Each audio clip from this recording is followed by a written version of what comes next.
Hello there, guys. It's Flying Eagle Tom here, and yeah, yet another video. 2 days, 2 videos in 1 week. What's going on? Nothing. I'm not sure if any of you have seen my surprise video where that was me announcing me back on YouTube and stuff. Then fair enough, you didn't even know what this video is about. But if not, then let me tell you about it. But before we do so, let me just drink quickly. Excuse me. Excuse me. Right. We're going to be talking about autism, or ASD in my case, autism spectrum disorder. So in this case, this is what I call this video is going to be called Autism and Me, or how autism affects me, or whatever you want to call it. Something along those lines, but I'm just going to call it Autism and Me. So let's start from how I came along getting diagnosed. It started off with me getting referred to a place called CAMS back in mid 2013. I think it was, if I remember clearly. I was referred to a place in CAMS. I was on a waiting list for a long time to see someone to make sure, just to see if I was definitely to do the test if I've got autism. And I was waiting, and it was probably towards near the end of 2014, I think it was. Yeah, it was near the end of 2014, near Christmas, coming up to Christmas time, I remember, because it was quite cold. And when I eventually got the referral, but anyway, I was waiting and waiting, didn't hear anything. And in 2004, near the end of 2014, coming up to Christmas time, they said, "Okay, we've got a spot for you. Come to one of our centres to have a what they call a screening." I was like, "Okay, yeah, it's all just like a doctor's appointment. I treat it. You just go then, do your thing, and you're out of there, isn't it?" Well, that's where things decided to go on. I went there with my dad. My dad went with me, and we sat in the waiting room. I was called in. The assessor called me in. My dad was told to wait outside. He couldn't come in with me, which I was a bit disappointed about because I wanted him to be there for the more possible. But fair enough. He had to wait outside, and I began. And she asked, "Who are you?" And like, "What have you been through?" And I told her about obviously the loss of my mum, my nan, and stuff like that. The whole life story basically, and the situation of how I've struggled to make friends and all of that. And this is where this is how normally autism tests go. They get you to do reading, writing, all sorts. So one of the questions, I don't remember the exact question, but it was something to do with money. It was like if you had £10 and you bought, I don't know, a computer and bought a hot dog or whatever, and how much money would you have left? And there was stuff like that, and then there was a book reading one. Well, no, it was not even a book reading as such. It was a child's book, like full of pictures, like cartoon pictures or and stuff like, I don't know. It was something to do with a monkey in the jungle. I think it was Curious George, to tell you the truth. So if anyone wants to know what particularly it was, I think it was Curious George. But I don't know if it's still the same now. But for me back then, it was Curious George, and I had to make a story up. It's just silly things like that, and then handwriting and stuff like that. And I thought I was doing pretty well and everything. And the lady said, "Okay," and I was feeling a bit nervous, but at the same time, I still felt confident. I thought I'll be fine if it's gonna be perfectly fine. And even if I was going to also get if I fair enough, I was going to be declared autistic. Fair enough, then I am what I am. It's not exactly a label. It's just a thing to add on to what I am. It doesn't change who I am. Anyway, so after all of those tests, she took more questions, asked more about my personal life and stuff like relationships and stuff like that, and I told her more about that. And then she said, "Okay, can you go back outside for a bit while we while I get up the results?" So I was fine. I was waiting outside. I sat back with my dad outside and told him how I felt it went, and told him what happened and everything. And then I think it was another 30 minutes we waited. It was quite a few hours we was in. I was there for about 3 hours. I think we was in there total, or maybe more. We was in there for quite some time, and then I was called out, and then the lady called me back and said, "Can you come back in?" And I was like, "Yeah." And this is where I wouldn't say cams are messed up, but it was the assessor. I don't know the lady the assessment, but she really is what I can't even speak. It's the way she presented the way I have been diagnosed with autism spectrum disorder is what has kind of now messed me up here in the head, put it that way. So she told me, I'm sorry to tell you that you've unfortunately failed the test. You have got autism spectrum disorder, and that I was like, I was saying to myself, okay, I'm not surprised. Okay, fair enough. And she then said, and this is the thing, that's what messed it up, because it kind of, I guess, triggered the head, or I don't know what you could say really. She said, I will never be able to make friends. I'll never get to have a real job, and I will not have a relationship. I will not have a normal life anymore. And I'm not just saying that as a saying or anything. That's her words exactly. I'm not messing with you guys. That's what she said. And then when I heard that, I crumbled down. I burst into tears. I went burst into tears for a long time, and then she gave my dad a leaflet, and that was it. We left. I came out of the room crying and cried all the way home. Yeah. After then, I've not had any treatment or any talks with anyone about autism. I've not hardly. I don't think there's not many people. Well, I think a lot of people are gonna now know that I've got autism spectrum disorder. Now more know of it now than before, because I only told a few people before. Cause I told them how it happened, but yeah. So how does autism affect me? I sometimes, if I'm weird, I can sometimes be talking to someone looking down like this, or I don't know, I can be talking very, very ridiculously fast without even realising, or I'll be talking too slow, or there's a lot of things, or there's all sorts of ways it can affect me, but the loneliness to feel like I'm left out and stuff like that is partly depression, but it's part of the autism as well. It's complicated. I can't really explain it because at the moment I'm not really getting it sorted. I'm not really getting much help for it at the moment, which is another matter which I might as well include in this chat, I guess.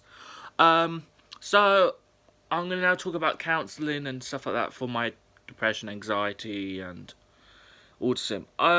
So I went to see my GP, my what they call the head of the mental health team at my local GP. And she said she's going to refer me to a company called Insight Healthcare, and I probably going to regret mentioning them, but oh well, I've already left them a bad review on on Google, so everyone can see how bad they treated me. But anyway, my doctor referred, the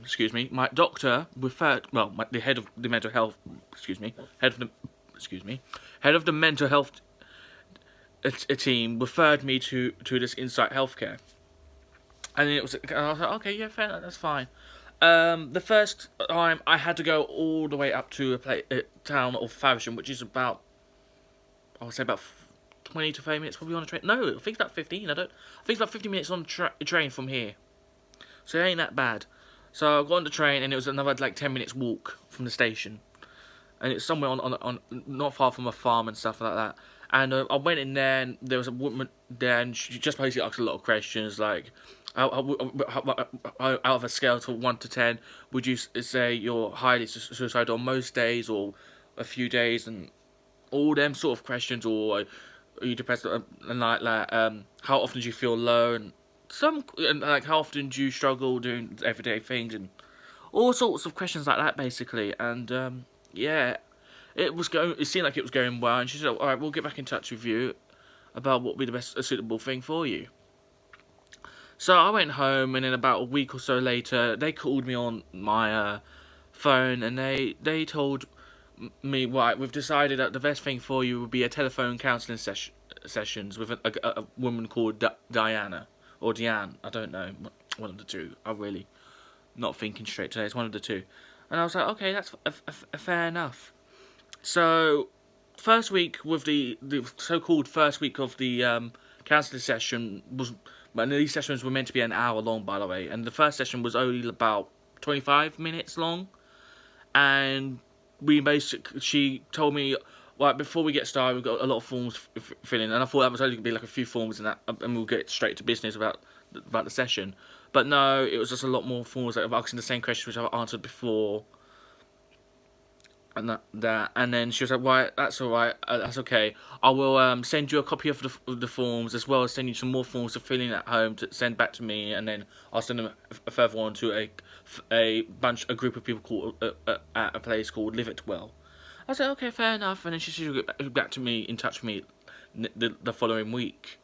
The following week, she called saying she got them and all that, and that was basically it. She didn't give me any. There was no counselling session that week, and she'll call back the following week to get started on this counselling session. I was like, "Oh, okay, that's perfectly fine." And no, it didn't happen. The following week, no, there wasn't a single call or anything, and I was like, "Okay, a bit weird." I didn't think much. I pushed it aside. I was like, "Okay, fair enough. It's a week. Just don't start pushing just yet. It can be easy. She could have been off sick or off holiday or whatever." And then I gave it, and then another week when I let off, and I was getting about, this is getting a bit weird now.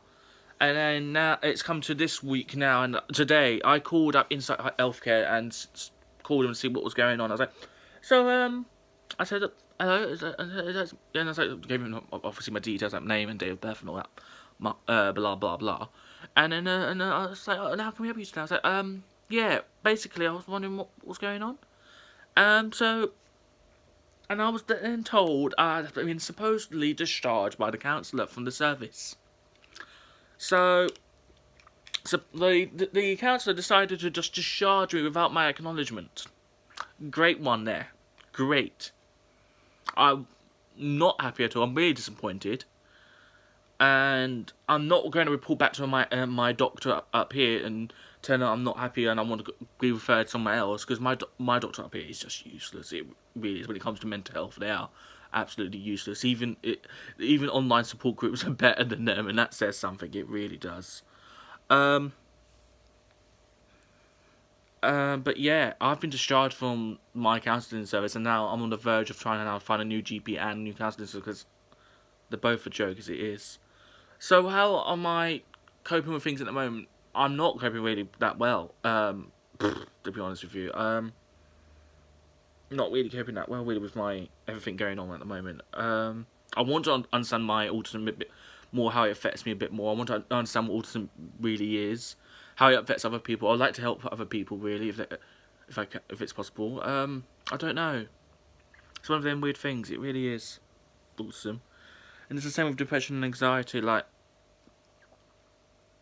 I hate to say it, but I'm more lonely. I feel more alone now than I probably did before, just after my mum died. Probably, I think that is. Have I got to really dark points where I feel a risk to my life? Yeah, I have. But are the NHS gonna care? No, they're not gonna care. And then some of you are gonna be like, "Oh, you seem fine. You've got fresh trim, or you seem happy, or whatever." It's all a fake face at the end of the day. Me smiling is a fake face. I'm just so used to faking it now that actual happiness doesn't exist anymore, really, for me. So that's how I stand really with counsellors and autism, really, and depression and all that. Really, it's been tough, and it still is tough at the moment. I really don't know what I can do to make it better for myself. I've tried all sorts of things, get into different things.